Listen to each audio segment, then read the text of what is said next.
આ છે ભાઈબીજ એટલે કે યમદ્વિતીયા પર એક સંક્ષિપ્ત રજૂઆત.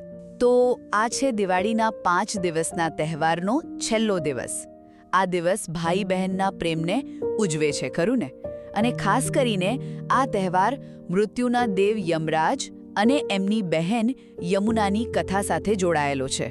અને હા, એમાં ભાઈના લાંબા આયુષ્યનું એક અનોખું વચન પણ છે.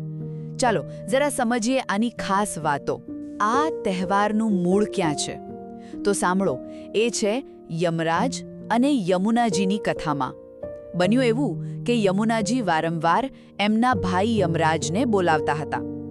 પછી યમરાજ ભાઈબીજના દિવસે એમને મળવા ગયા.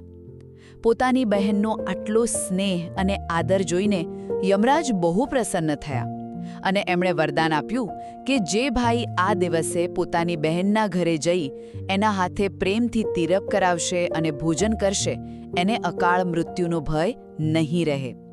એટલે જ તો આ દિવસ યમદ્વિતીયા તરીકે પણ ઓળખાય છે. પેલું જે તિલક બહેન ભાઈના કપાળ પર કરે છે ને, એ માત્ર એક રિવાજ નથી, એનું મહત્વ છે. એ ભાઈના આજ્ઞા ચક્ર પર, એટલે કે આપણે જેને ત્રીજી આંખનું સ્થાન કહીએ છીએ, ત્યાં કરવામાં આવે છે.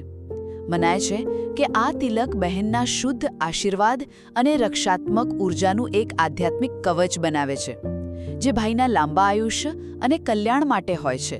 ભાઈબીજ એ વાત પર ભાર મૂકે છે કે રૂબરૂ મળવા કરતાં પણ ભાવના અને શ્રદ્ધા વધુ અગત્યના છે.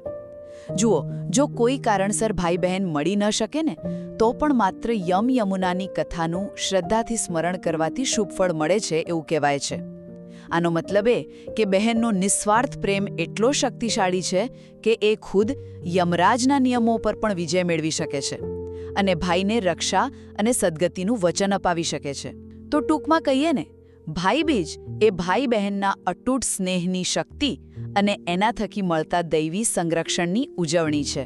પ્લીઝ સબસ્ક્રાઇબ કરો અને આ વિડીયોને લાઇક અને શેર કરો.